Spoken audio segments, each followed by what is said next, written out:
I don't see anything. Actually, your camera is off. Yes. Okay. Yes. How's that? See him That's, well enough? Is the light good enough? yes, I won't complain. Good What do you think? Yes. enough, I think. Ve- I'm sorry there are no books behind me to make me look learned. So what about you, Win? Are you still doing anything related to your profession? no. In No. fact, I'm terribly out of touch. It's probably a crime not to keep in touch, but I haven't been. Oh, I okay. retired in 1998, Dan. And since then, I've been busy doing other things, like helping a lovely new wife run a hotel. How would you describe yourself as a person? That's a tall order, isn't it, Dan? Oh, well, I'm reasonably patient, long-suffering, and terribly wise. And not spoiled. I'm not used to having things go perfectly. And 5 feet 9 inches tall. That's about it. Nearly 88. I'm ancient. When you were a kid, where did you grow up? Grew up in New Jersey, the suburbs of New York City, where my father worked. So he went in on the train, and the towns we lived in were Ridgewood initially, and then Summit. Not really rural then, they were suburbs, but close to woods and fields and streams, and those were my haunts. Do you think that your parents, in the way in which they educate you, your character is based on those principles? To some extent, I'm sure. My father, maybe especially, but I must have had many other role models that I admired and tried to copy. Teachers, friends, other people's parents. When you were a kid in New Jersey, what was your dream? Oh, my passion was getting on my bike with a friend and going fishing. I had no dreams at that time, nothing very forward looking. But I did love outdoor stuff, and so did my father especially. And that helped propel me into geology as a field. And talking about geology, what are the most important parts of your education? The family, the studies, or the friends, as you mentioned, maybe your experience, the travels? I put them all co-equal. All those influences were important. And my my failures too. In college, I failed to be good enough at physics. So I gravitated into a field with less mathematics, which was geology. Was that one of the reasons why you chose geology? Yeah, one reason. Another was ever since boyhood, I'd liked outdoor things. I was a boy mineral collector. Where we lived in New Jersey was close to some famous old trap rock quarries, basalt quarries. And in those good old days, as long as the men weren't working, you could waltz in and play around inside the quarry. No one kept you out. So being a boy mineral collector helped. Being a fisherman from an early age helped. Outdoor stuff in general. Wayne, you said that you had different role models beyond the one of your parents and maybe your father in specific. Which thinker has had the greatest influence in your life? Oh dear. The sad fact is that even through graduate school, I didn't encounter people that took much trouble being models anyway. And so after I left Berkeley in 1960, I began meeting senior people who were the thinkers who had the most influence. One was Mervyn Patterson at the Australian National University. I went over there and worked with him a little while, and that was quite an education, more so than anything that had happened to me in Berkeley. Another was Doug Coombs in New Zealand, another senior person who showed me what writing is like, scientific writing. I thought it was easy, but he was there night after night, slaving away on even a short part of a paper. Woke me up, educated me, and so on. And you know, some visiting people even younger than me who came to Albany for months or even a year in one case, they had an influence. Janos Jure from Utrecht and now Aachen was such a person. And Declan de Poyer, now at Hopkins or maybe nearly retired. He was younger than me, but had a good influence on my thinking. Wayne, what are the most important events in your life? I think, for one thing, getting a chance to travel out of the country really opened my eyes in many ways. I went, for example, to England for a year right out of college. Never been abroad before. And there I met many people who had the influence you're talking about. Models, even younger people than me. Yes, the moment I left the country, and especially after I left Berkeley, I began being influenced by other people. But also maybe I had more freedom to be myself. Why do you say so? Well, I knew I was in a different setting, and I could either copy them, which I didn't want to do, or assert my selfness. And I think one of my characteristics has always been that I'm a sort of solo person. I don't mean by that a star. What I mean is a person who likes to do things in their own way, on their own, and not be terribly influenced by a boss or rules. Make my own way. Now I can think of two reasons for liking that, especially in research. I try to make my own way a lot. One had to do with fear, the other fearlessness. The one to do with fear was doing things my own way in research, for example, because I was fearful of trying to run with the pack and being worst. The way I was in high school on my running team, I was the worst runner and the worst tennis player on the tennis team. So fear of being behind a lot of people made me be independent.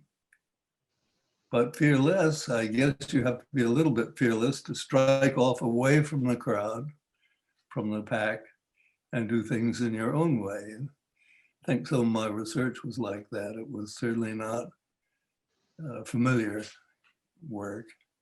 It was somewhat novel and may have no lasting value, but there it is.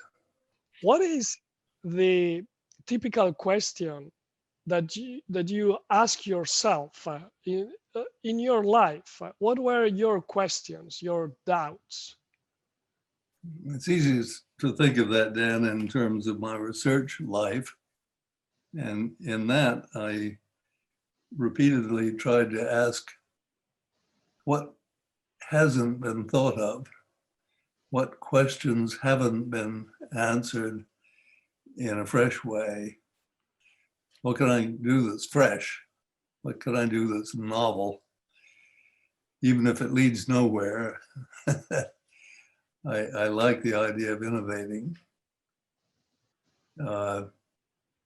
There's my solo tendency again. And on the other side, what what were the questions that you were asking the others, your competitors, your colleagues, your peers? Well, I suppose in science anyway, it's pretty much a matter of writing down your own observations and thoughts and leaving it to them to read it, think about it, publish stuff that says what a bunch of nonsense or whatever. I think in science, when you ask questions, you mainly leave a written record of what those are. It isn't so much going up to them on the street or even at meetings and saying, here's what I think. It's 90% of it is the written record of what you think and did, and let others make what use they can of it, quickly or maybe slowly or maybe never. And when you were talking with your colleagues, what did you really want to know from them? Were you curious about what they were doing? What were the questions that you were posing to them, to your colleagues? I love the part of discovering what they're forgetting or overlooking, which is where I could have a little attempt at doing something else. Win, what was the most difficult moment in your career? It's hard to pinpoint something like that. I had a maxim that said the best work is work almost too hard to do. And a great deal of what I did was difficult on purpose. Research always is, if it isn't just rote technical work. It's always extending your capacities, your understanding, right up to near the limit of what they're good for. So I like that idea. I won't pick out for you a single most difficult moment or time, but just say that's how I lived all the time. I realize that that's not a terribly good rule for life in general. You wouldn't want a pilot of an airplane in which you're riding to say, ladies and gentlemen, I find flying this plane almost too hard to do. You wouldn't want that in some settings. But I think otherwise, it's quite a good rule for three reasons. And one is that if you're doing work that's almost too hard for you to do, it's satisfying if you get some of it done. It contributes more if you get it done. And finally, if you're working at the edge of your capacities, what do you know? They might even grow. You might expand your capacities if you're stretching them all the time, the way I am now, on the edge of my abilities. Is there anything that now, from the heights of your age and career, is there anything that, looking back, you understand that you were doing something that was wrong? It sounds rather haughty, but I'd say there wasn't much. Now, that isn't to say that many of the ideas I introduced are wrong and the long run will be proved to be incompatible with facts. Of course, I made some smaller mistakes when I was a PhD student doing my mapping in Nevada for the degree. I misrecognized a big fault out there as a thrust fault. Later workers showed that it was not that, it's just the opposite, a low angle normal fault, if you know what I mean. In other words, the top went down relative to the bottom, not up the way I thought. Mistakes like that. And oh yes, one of my little books, I was looking at it last night, and it has pages full of notes on what's wrong here and there, what should be improved here and there. So evidently I was working at the edge of my capacities. I was doing work almost too hard to do, but that's fine. In talking about the books, I know that you are very popular for your textbooks, and also because you were a very good teacher. And so I would like to ask you about your recipe to write such important books in such a simple way. One part of the recipe is finding good co-authors. You remember, I think, that one of the two books was published with two other people, one from Australia, one from England. And I'm sure that they helped. We all helped each other a great deal in getting things clear and correct in those books. So that's part of it, is to get help from other people. And by the way, even when you're writing something on your own, very important input comes from the readers and reviewers that look at it before publication. I've been that reader and that reviewer often, and I know that's an important job. Getting back to the question though, what makes it not easy, but possible to write clearly about complicated things? I think that beats me. I guess you have to be thorough. You have to be willing to re-examine day after day what you've already written, see if it really makes sense, or you left anything out, or could have been put in a simpler way. And that's about all I can think of. A lot of self-scrutiny and scrutiny by other readers. In your books, you are very rigorous. And before your books, where you introduce the quantification of the geology you were studying, it seems that the textbooks, they were mainly descriptive. How did you come up with the idea of quantification and writing the textbook with the quantification? Yeah, that applies to the second book, which both were published in the same year, 1976. And that second one is full of quantitative theory and figuring. Well, that's a funny one. I'd never been taught any of that stuff myself in college or postgraduate studies. I felt a lack of it reading the literature that was more quantitative. So I undertook to try to learn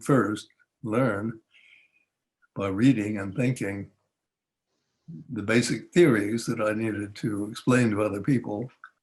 And then, of course, writing it all down in a way that was reasonably simple. I always like to try to find the easy way up for beginners, to use a mountain climbing analogy. The easy way to mastery. There are hard ways too, but in my books I try to keep working on even an individual paragraph until it was as lucid as could be for the messy subject. I probably strayed from the question. No, not at all. And I would like you to walk us through, now looking back at the decades of your experience, the passages from working in the field, in the outcrops, to dedicate yourself to the stress, strain, and then moving into experiments. Let me see if I can summarize in a couple of sentences the activity of your lab, which was centered around the relationship between microstructure and micromotion in the forming rocks. Yeah. The research approach was unusual, in which the thin sheets of rock analog material, they were deformed on the stage of a petrographic microscope, and that allow the direct observation of progressive microstructural changes and also the observation of the associated particle motions. Yeah. So how did it happen, this evolution of your career? Yeah, good question. The first part was just field work, making maps, getting them right and trying to interpret them. And then the question is, what moved me from that, or even just writing about that sort of approach, to the more quantitative? I guess it was the feeling that I myself was too ignorant on that front. So I had to try to get better at it. And luckily, being a professor, you have a good deal of time to yourself to work on a project like that. I needed to get better at it and then explain it to other people. Well, you know, I got interested in experiments first when I was in New Zealand in the early 60s. I remember the chemistry department down the hall, and I started doing something we thought was quite new, and that is making cylinders of reactants, chemicals, that would, under temperature, form new minerals. And we wanted to see what happens if you form new minerals while that cylinder is being shortened, being squeezed, not just static, but while it's changing shape overall. So I did a little of that in New Zealand with John Rogers. Then I went to Australia with Mervyn Patterson, who was a famous rock deformation experimentalist, and did some similar work with him. But I realized that the trouble with all of these was you couldn't see what's happening on the scale of the individual grains during the squeezing, during the reactions. So I thought, let's just, and the two of us thought of this at about the same time. Janos Jure in Utrecht and me in Albany. Let's make a thin film and devise a way of at once squeezing it and watching it with a microscope and seeing what the grains are doing. The impetus was just to make a new kind of observation, sort of like the impetus for going to the moon and bringing back some samples. What's it made of? What's there? What are the facts? So that was the idea in those experiments, which did occupy me a lot in the 70s and 80s.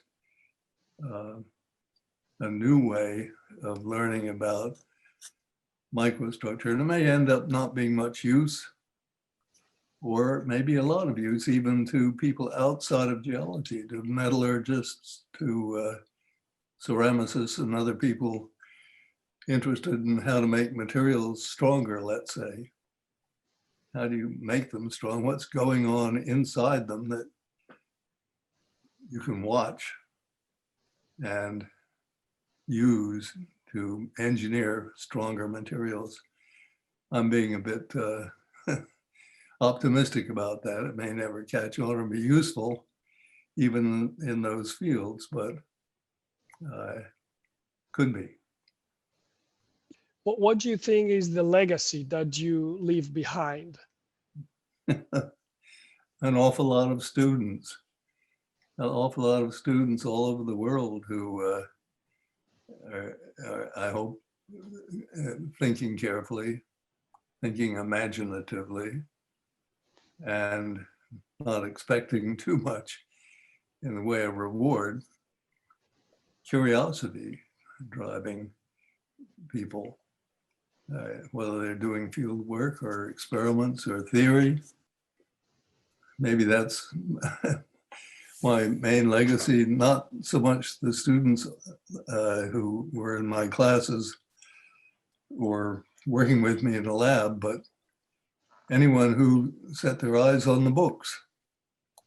Maybe just having influenced a lot of people in a direction which could be helpful.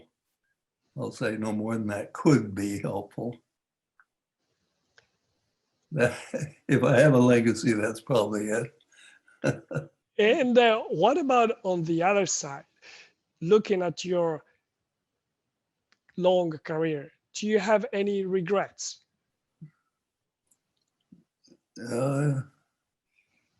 I don't think so. I feel more blessed than resentful.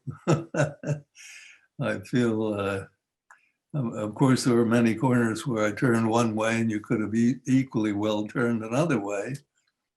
But no, I'm happy enough with what I chose to do, what happened to me accidentally. And I wouldn't change a thing. I like what you mentioned. It seems that something happened to you accidentally. I would like to see what is the difference between the luck or the accidents that happen in your career, and instead what are the merits that you have in your scientific steps? Well, part of the luck is who you run into and when, either personally or in the literature by reading. For example, I just happened to be in graduate school in Berkeley when Mervyn Patterson from Australia just happened to be there for his own reasons. And we met, and that formed the basis of how I later came to go to Australia and work with him. So that kind of luck, encountering people or in the pages of journals, encountering ideas, is the luck part of it for me. What was the other half of the? The other is your merit, your own merit, something that you know that you own, that is yours. No, I don't know. It's all inherited from other people and reading other people's work and copycat. I don't think I was born with special merits of my own that I then generously bestowed on the world. Not at all like that. I was influenced by many and spread it around if I could or thought it was sensible. I think that you have some merits, because otherwise there would be many other people that just by luck they do what you have done in your long career. Well, what merits I have, I'm sure I owe mainly to my parents and their genes and their parents. I think my mother, for example, did have quite a lot of imagination. I think that helped me along. My father was painstaking. I think that helped me along. No telling where these came from prior to them, but I'll just give them credit, and maybe the food I ate as a baby were building into me any merits, any virtue that was sort of innate. And now that we're looking over, we have this overarching view on your career. What does geology mean for you? What did geology mean for you? Well, it meant an income. It meant a bunch of kinds of work that I greatly enjoyed. It meant, of course, some rewards in the way of finding that stuff I'd written or done was useful to others. But I can't give a more profound answer than that, Dan. What about if I ask you what are you proud of in all the things that you have done in your career?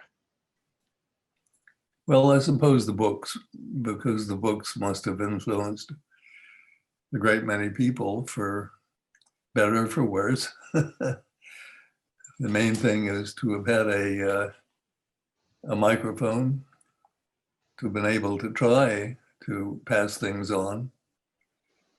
That's satisfying.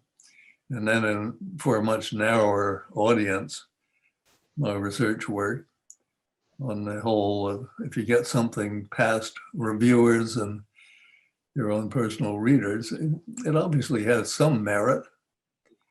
And, you know, I didn't publish much. I think my total papers were only about 40,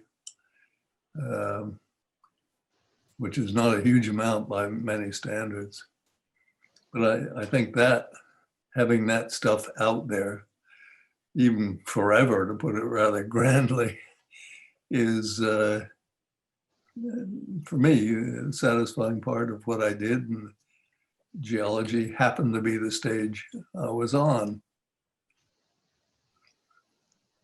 And what was it like really so difficult to write the textbooks that I understand is one of the main pieces that you leave to the geological community? Was it like really difficult? How much time did you spend writing them?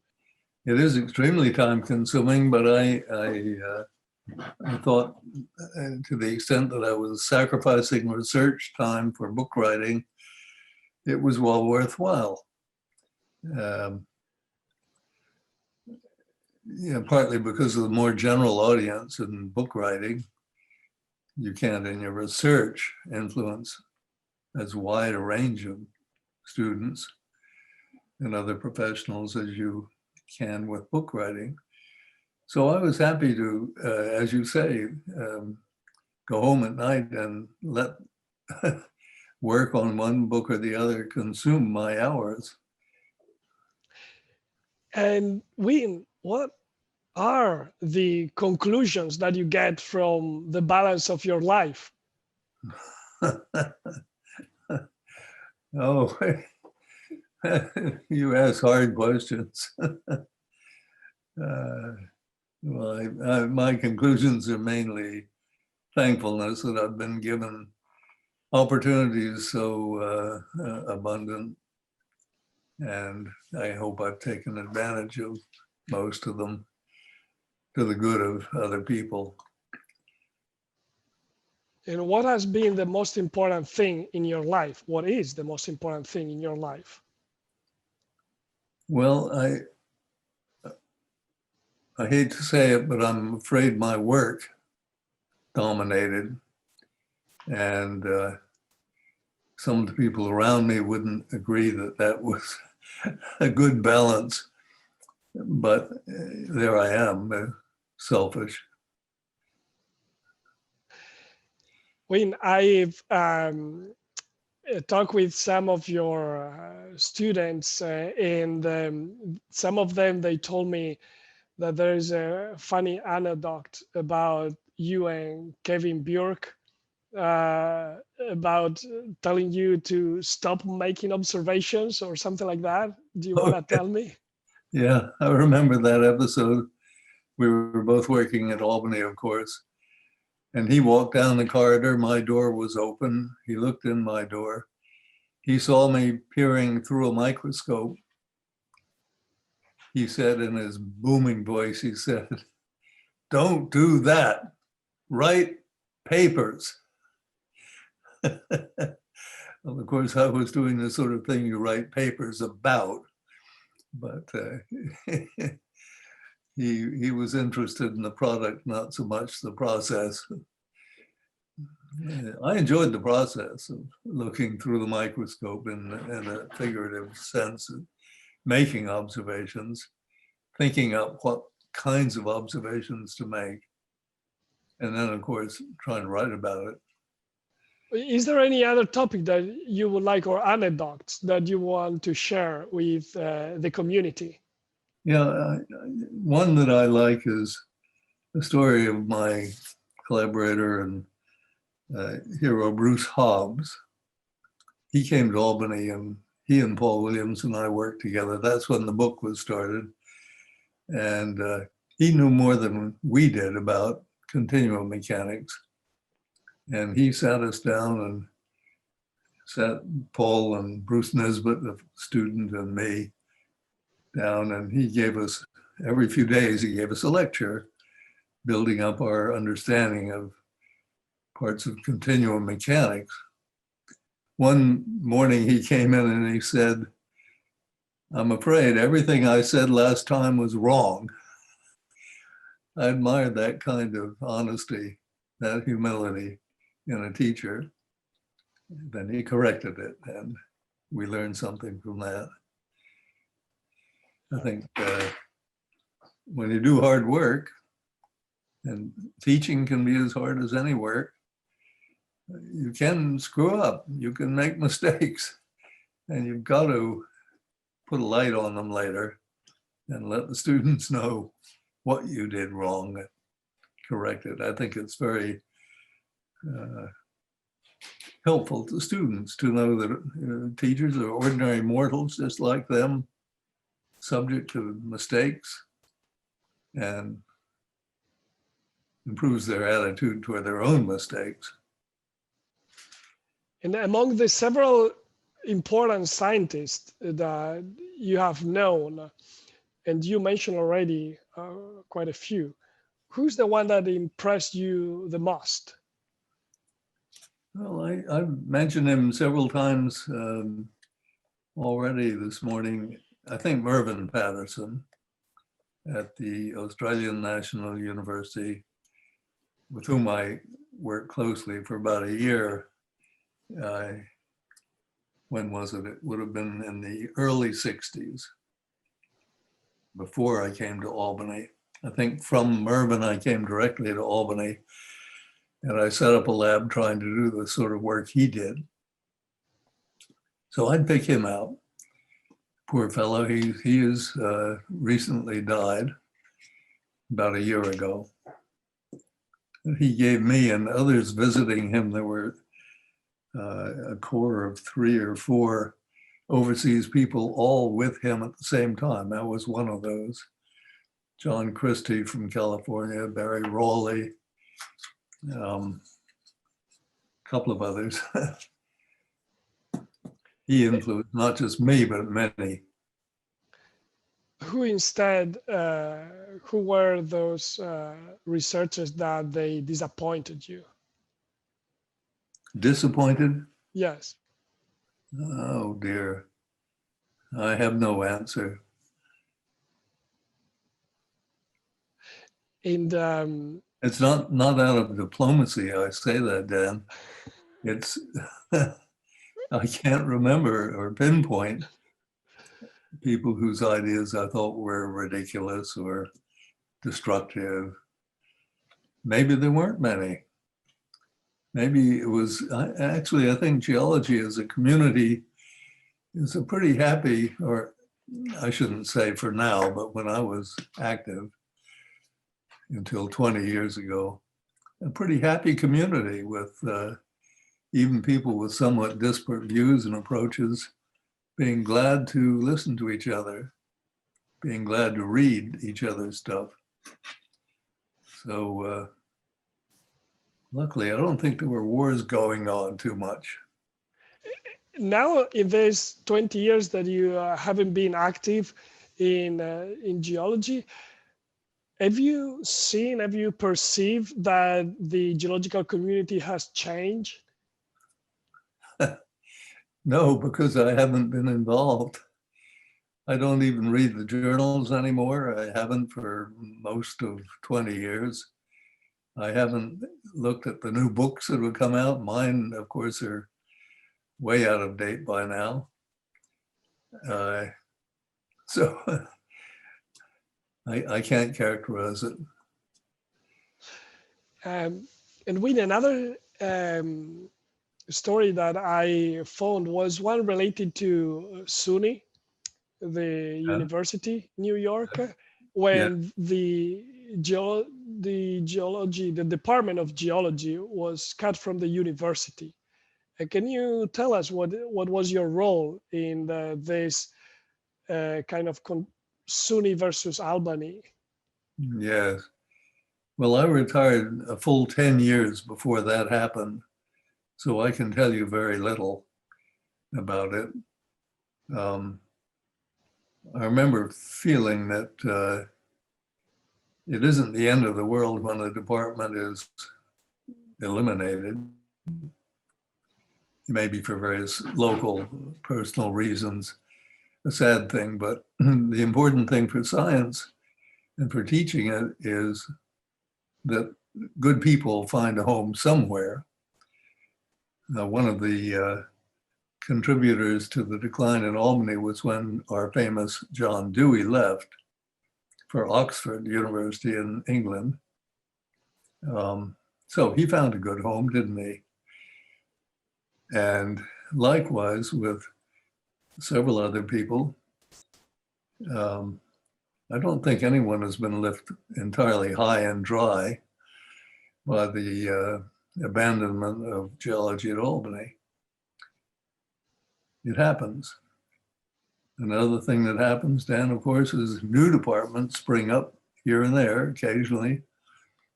Ours did way back in the 1966 or so time. We came and then we went. Yeah, today there are some departments that they are very close to be cut from the university, like probably close to you. You heard about the University of Vermont.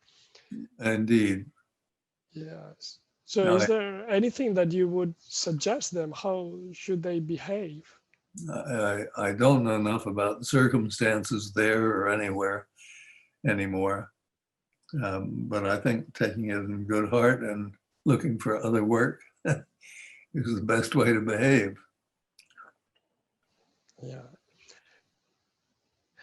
And Lynn, I read also some of your writings regarding reviewing and editing and inviting the community to be proud about this other chore that we are supposed to do in our community.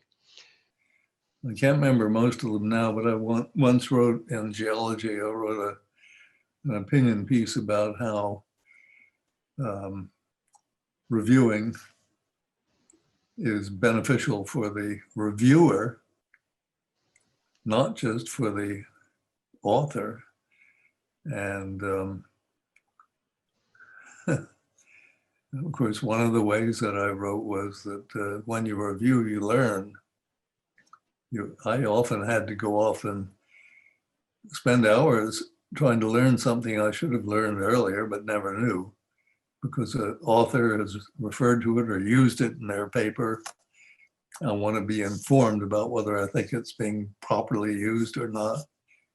So it can be very tedious and beneficial to the reader, the reviewer, to do that work in that and 7 or 8 other ways.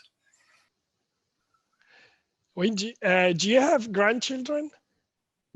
Yes, I have 5 grandsons scattered around. And would you like them to become geologists? No, not especially. They can become anything they want and they're good at and drawn toward. So I don't go around being a salesman for geology among my offspring or anyone really. If you had students now listening to you and to this nice chat that you are kindly having with us. What would you tell them? Oh dear. Yeah, I like the maximum I quoted earlier. The best work is the work almost too hard to do. I think that would be one, but I'd also remind them that humility is important. Recognition of your weaknesses is important, but work on them. Well, thank you.